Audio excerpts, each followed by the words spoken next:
ഒരു കൂട്ടം തട്ടിപ്പുകളുടെ ലോകത്താണ് നമ്മൾ ഇന്ന് ജീവിക്കുന്നത്. ചുറ്റുമുള്ളതിൽ എന്തൊക്കെയാണ് യാഥാർത്ഥ്യമെന്ന് തിരിച്ചറിയാൻ കഴിയാത്ത കാലം. അത്തരത്തിലൊരു തട്ടിപ്പിന്റെ കഥയാണ് വീണ്ടും എത്തിയിരിക്കുന്നത്. പ്രതി 35-കാരിയായ സൗപർണിക കബളിപ്പിച്ചത് നിരവധി പേരെ, അതിൽ ഉന്നത പദവിയിലിരുന്നവർ വരെയും.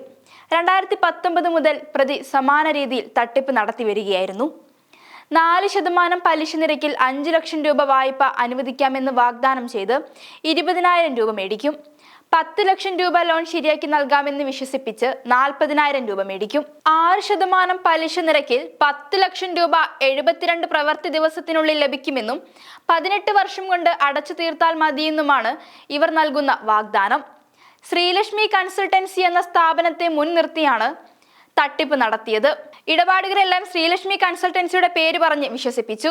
കോഴിക്കോട് ജില്ലയിൽ റിട്ടയർഡ് പോലീസ് സൂപ്രണ്ട്, റിട്ടയർഡ് കരസേന ക്യാപ്റ്റൻ, റിട്ടയർഡ് ജിയോളജിസ്റ്റ് തുടങ്ങിയവരെ കബളിപ്പിച്ച കേസുകളും മുന്നേ തന്നെ ഇവരുടെ പേരിലുണ്ട്.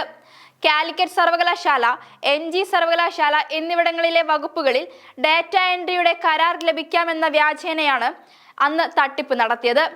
റിട്ടയർഡ് പോലീസ് സൂപ്രണ്ടിന് മാത്രം 5.25 ലക്ഷം തട്ടിയിട്ടുണ്ട്. ഇതിന് ചേവായൂർ പോലീസിൽ കേസുമുണ്ട്. കോഴിക്കോട്, മലപ്പുറം ജില്ലകളിലെ പോലീസ് സ്റ്റേഷനുകളിൽ പ്രതിക്കെതിരെ നിരവധി കേസുകളാണുള്ളത്. കഴിഞ്ഞ ദിവസമാണ് പരപ്പനങ്ങാടിയിൽ വെച്ചും സൗപർണിക അറസ്റ്റിലാകുന്നത്. ചിറമംഗലം സ്വദേശി രാജേഷും മറ്റ് 2 പേരും നൽകിയ പരാതിയിലാണ് യുവതിയെ പരപ്പനങ്ങാടി പോലീസ് അറസ്റ്റ് ചെയ്തത്. 4% പലിശ നിരക്കിൽ 5 ലക്ഷം രൂപ വായ്പ അനുവദിക്കാമെന്ന് വാഗ്ദാനം ചെയ്ത് 20,000 രൂപ വീതം തട്ടിയെടുത്തിട്ടുണ്ടെന്നാണ് പരാതി. ഇതോടെയാണ് ഒരു തട്ടിപ്പിന്റെ കഥ പുറം ലോകം അറിയുന്നത്. കുറച്ച് ദിവസങ്ങൾ മുൻപായിരുന്നു ഓൺലൈൻ സാമ്പത്തിക തട്ടിപ്പ് കൂടി വരാൻ സാധ്യതയുണ്ടെന്നും അതിനാൽ ജാഗ്രത വേണമെന്നും പോലീസ് അറിയിച്ചത്. ഓൺലൈൻ തട്ടിപ്പിന് ഇരയായവരെ തേടിയെത്തുന്ന വാട്സപ്പ് കോളിൽ നിന്നാണ് തട്ടിപ്പിന്റെ തുടക്കവും. ഓൺലൈൻ തട്ടിപ്പിലൂടെ നഷ്ടപ്പെട്ട തുക മുഴുവനായും മടക്കി കിട്ടാൻ സഹായിക്കാമെന്ന് വാഗ്ദാനം ചെയ്ത് രജിസ്ട്രേഷനായി പണം ആവശ്യപ്പെടും. ഈ തുകയ്ക്ക് GST ബിൽ നൽകുമെന്നും നഷ്ടമായ തുക 48 മണിക്കൂറിനുള്ളിൽ തിരികെ ലഭിക്കുമ്പോൾ രജിസ്ട്രേഷൻ തുകയും അതിനൊപ്പം മടക്കി നൽകുമെന്നും വാഗ്ദാനം ചെയ്യും.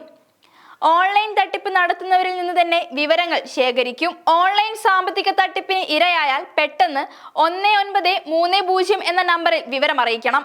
തട്ടിപ്പ് നടന്ന 1 മണിക്കൂറിനകം തന്നെ വിവരം അറിയിച്ചാൽ പണം തിരിച്ചു പിടിക്കാനുള്ള സാധ്യത കൂടുതലാണെന്നാണ് പോലീസ് പറയുന്നത്.